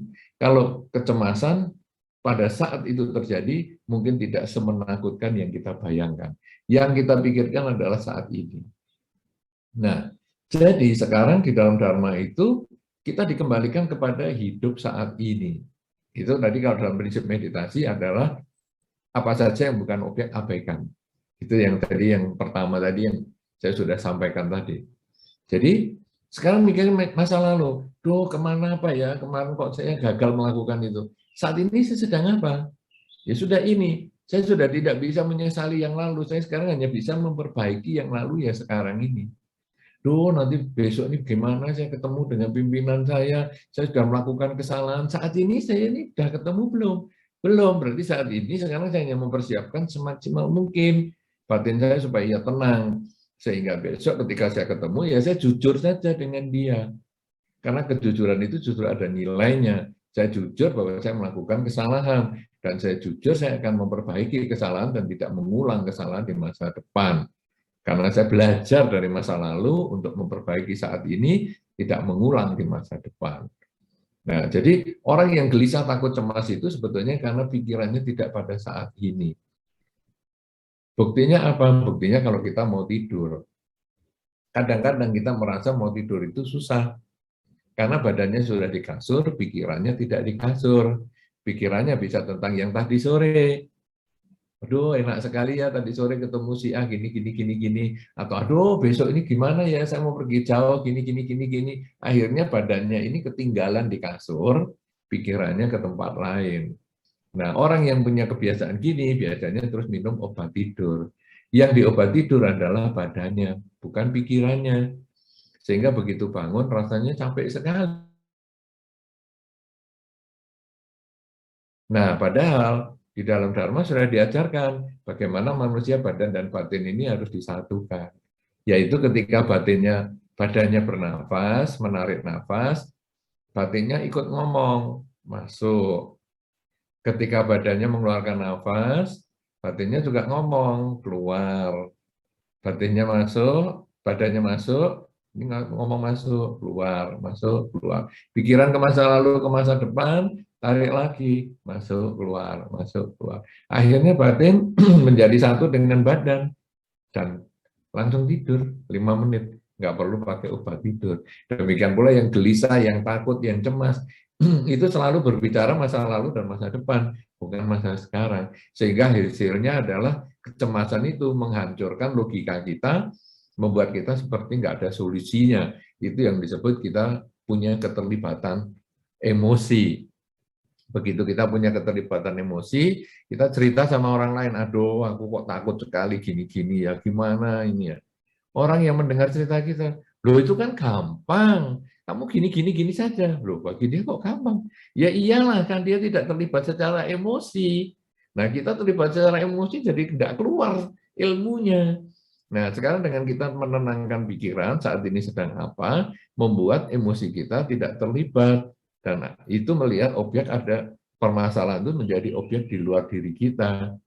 Dan hasilnya kita bisa menjadi penasehat untuk diri kita sendiri.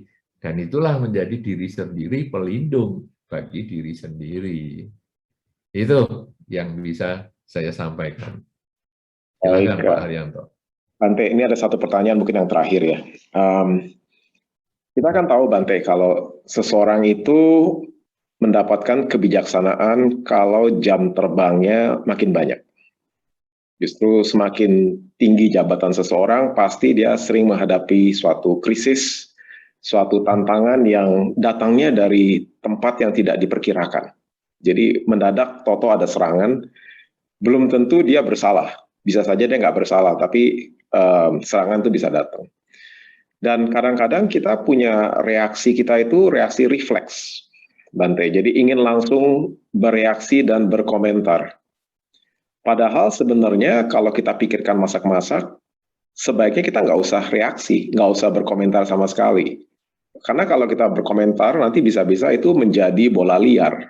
Ya, dari perdebatan seperti ini, meskipun dia sebenarnya benar, nggak salah, tapi akhirnya jadi bola liar.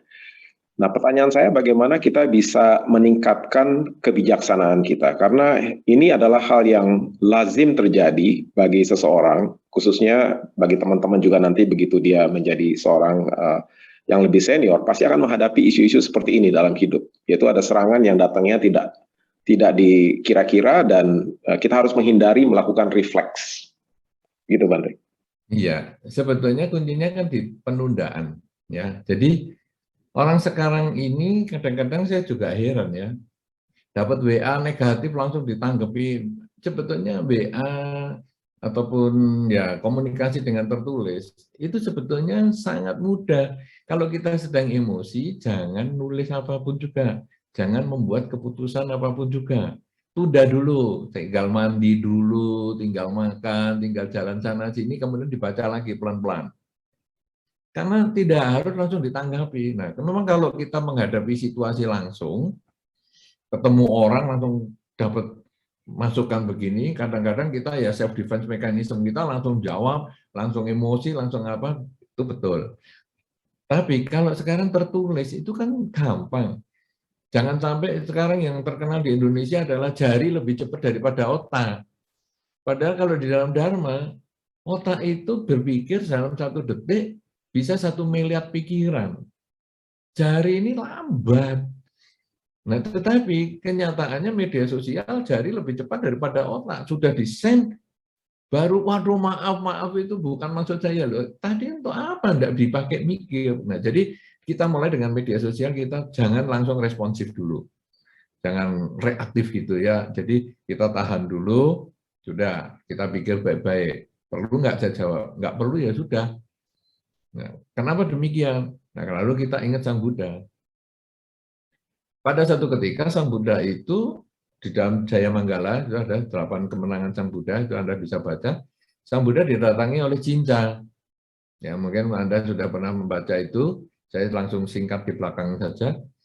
Sang Buddha didatangi Cinca dan dituduh menghamili Cinca. Di depan umum itu Sang Buddha dituduh menghamili Cinca. Seorang pertapa, seorang biku dituduh menghamili perempuan. Dan Cinca termasuk perempuan ayu pada hari itu. Nah, Sang Buddha tidak reaktif. Sang Buddha hanya menjawab dengan mengatakan, yang tahu kebenarannya hanya kamu dan saya. Itu kata-kata ini luar biasa sekali loh. Si A mengaku hamil, jawabannya yang tahu kebenarannya kan cuma kamu dan saya. Orang lain tidak akan tahu, kamu mau ngomong apa saja orang lain tidak tahu, karena yang melakukan kan cuma 2 orang. Nah, itu sampai terjadi, waduh, apa benar ya? Tidak perlu dijelaskan, bukan saya. Nah, kalau ego kan gitu, mana ngawur kamu, saya kan tidak mungkin melakukan itu, ego. Tapi yang tahu kebenarannya hanya kamu dan saya. Nah, akhirnya kalau di situ diceritakan dewa-dewa menjadi, wah ini cintanya kebangetan nih. Sudah, sekarang ada dewa masuk menjadi tikus. Dia menarik selendangnya dan ternyata ya kehamilannya itu ternyata kayu yang diikat aja di selendang di perutnya. Nah, itu artinya apa? Bahwa kita ketika mengalami hal yang negatif seperti itu, emosi kita muncul, kadang-kadang kita perlu menunda waktu. Kita bersahabat dengan waktu. Karena nanti begitu waktunya selesai, itu dia akan buka sendiri. Bahwa, oh dulu tuh saya difitnah, begitu itu. Akhirnya yang memfitnah merasa, nah dia enggak sejelek yang kamu katakan. Daripada kita protes, mana saya enggak melakukan itu, ngamur kamu gini-gini.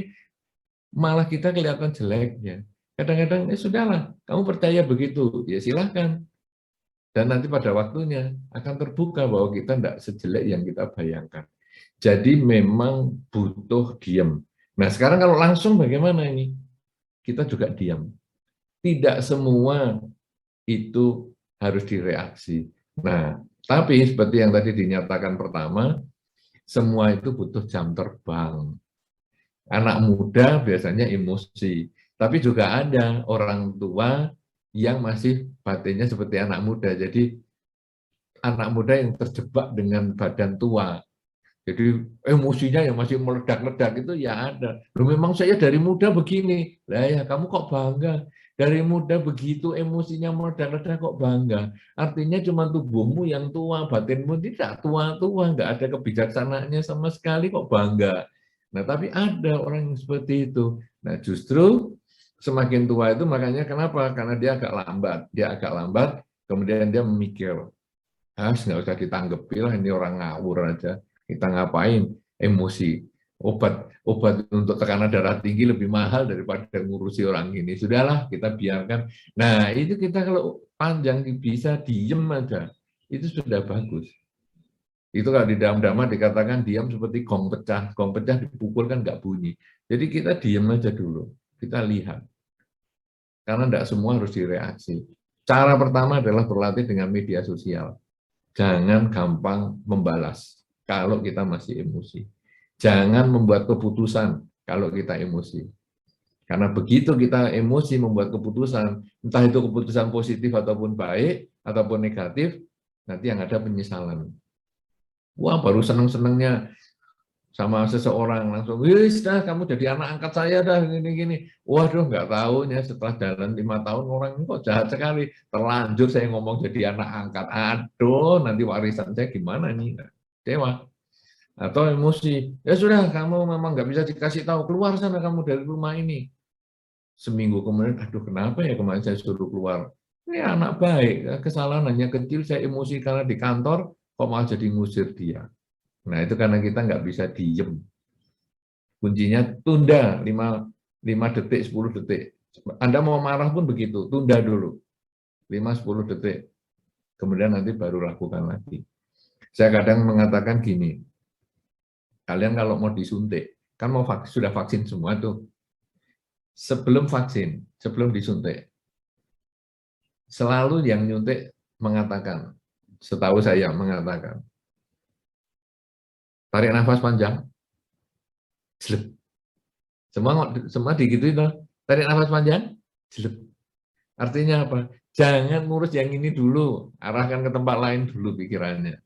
Nah, jadi jangan reaksi. Nah, kalau Anda reaktif, aduh, apa sih ini nah, itu sudah banyak video seperti itu. Nah, itu reaktif dia. Tapi sekarang tarik nafas panjang, tidak reaktif. Akhirnya vaksinnya masuk. Kan seperti itu, ini hidup seperti itu saja, sederhana sekali. Dan kita tinggal gunakan prinsip sehari-hari itu di dalam kehidupan kita sehari-hari juga. Ya, itulah kebahagiaan perumah tangga. Begitu Pak Haryanto, mudah-mudahan bermanfaat. Ya, luar biasa sekali Bante. Saya rasa ada satu lagi yang saya mau tanya nih, ada dari pertanyaan. Nggak enak soalnya dia udah 2 kali masukin ini. Gimana kalau ada isu beda keyakinan dalam rumah tangga yang bisa melebarkan jurang perbedaan? Sebetulnya begini ya, memang idealnya dalam rumah tangga itu satu agama, ya, karena dengan satu agama itu kita bisa lebih menyelesaikan masalah bersama. Tetapi ada kejadian-kejadian memang sudah beda agama. Beda agama sebetulnya tidak masalah kalau masing-masing mengakui bahwa pasangannya cocok dengan agama itu. Saya cocok dengan agama ini. Jangan menganggap saya kalau dengan agama ini adalah agama yang paling benar.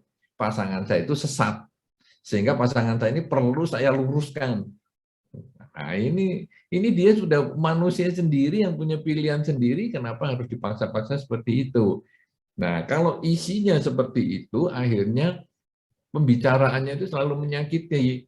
Jadi, misalnya baru makan, ini misalnya kalau Buddhis, jangan melakukan pembunuhan. Pasangan kita bukan Buddhis. Nggak apa-apa, memang binatang itu untuk dibunuh. Oh, dasar kamu, memang kamu ini sesat gini. Nah, itu kan akhirnya menyinggung orangnya. Padahal ini kan hanya beda pandangan. Jadi, oh kamu cocok itu, ya silahkan, nggak apa-apa. Kamu makan sana, kamu beli ikan segar ya silahkan. Saya nggak mau makan, saya makan yang ini. Nah, itu kalau kita saling menghargai gitu baru bisa. Kenapa demikian? Suami istri, kalau dalam pasangan hidup, suami istri itu seperti garpu dan sendok. Beda bentuk, beda fungsi, tetapi tujuannya sama, yaitu mengantarkan makanan menuju ke mulut. Jadi, sendok dan garpu ini kadang juga terjadi persinggungan. Waktu di piring, waktu untuk makan, ini sering ada benturan dan ada bunyi. Tapi bunyi itu justru mewarnai suasana makan, memeriahkan suasana makan untuk mengantarkan makanan menuju ke mulut. Nah, sendok dan garpu ini bentuknya tidak sama. Artinya suami istri itu memang ada hal-hal yang tidak sama. Mungkin cara berpikirnya tidak sama, latar belakang pendidikan keluarga maupun pendidikan ya, akademisnya tidak sama, kemudian agamanya mungkin juga tidak sama. Sekarang tapi tujuannya kan satu, tujuannya adalah untuk kebahagiaan berumah tangga. Jadi ya perbedaan-perbedaan seperti itu jangan terlalu dibesar-besarkan. Kita berbicara tentang kesamaannya saja, yaitu menuju ke rumah tangga bahagia, mendidik anak, membesarkan anak, dan sebagainya. Masalah dulu sudah berbeda agama, waktu menikah kan sudah dipikirkan bahwa bagaimana perbedaan agama, ya sudah ini. Risikonya adalah ini menjadi masalah sampai nanti akhir kehidupan. Maksudnya gimana itu? Waktu pacaran, karena beda agama, kita hari pacaran ini, kita mau kemana ya?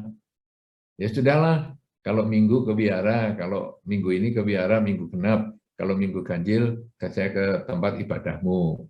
Ya terserah, itu waktu pacaran.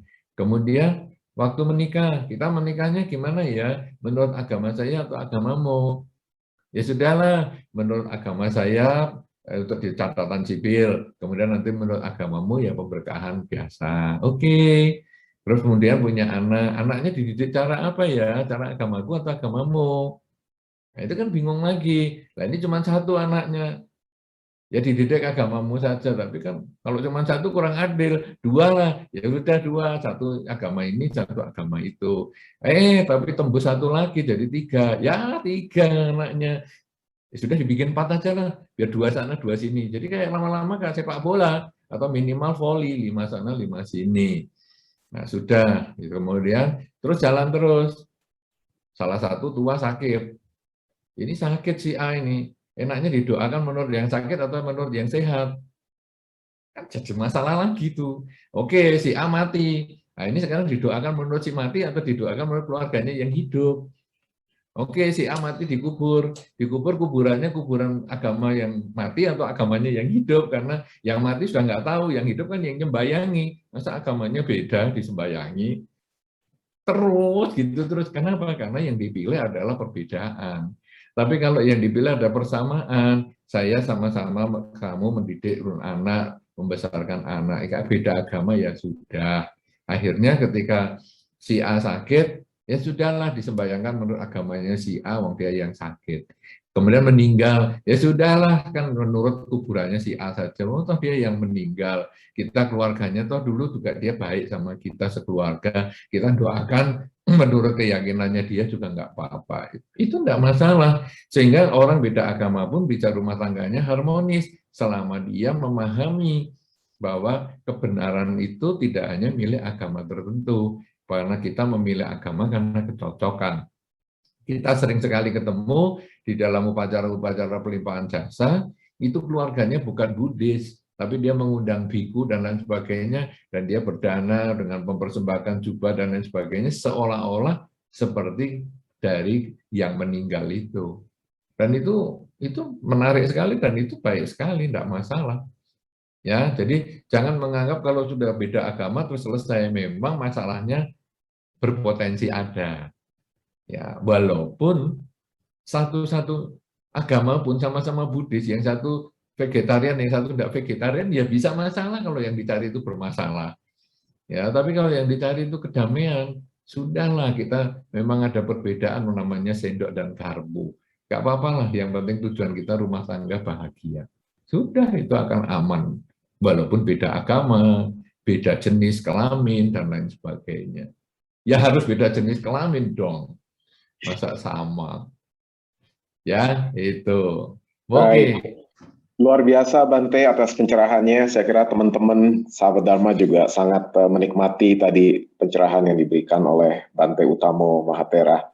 Memang Bante sering sampaikan di video-video di YouTube ya bahwa kita memang perlu melakukan banyak kebajikan, tapi mendengarkan Dharma juga penting sekali.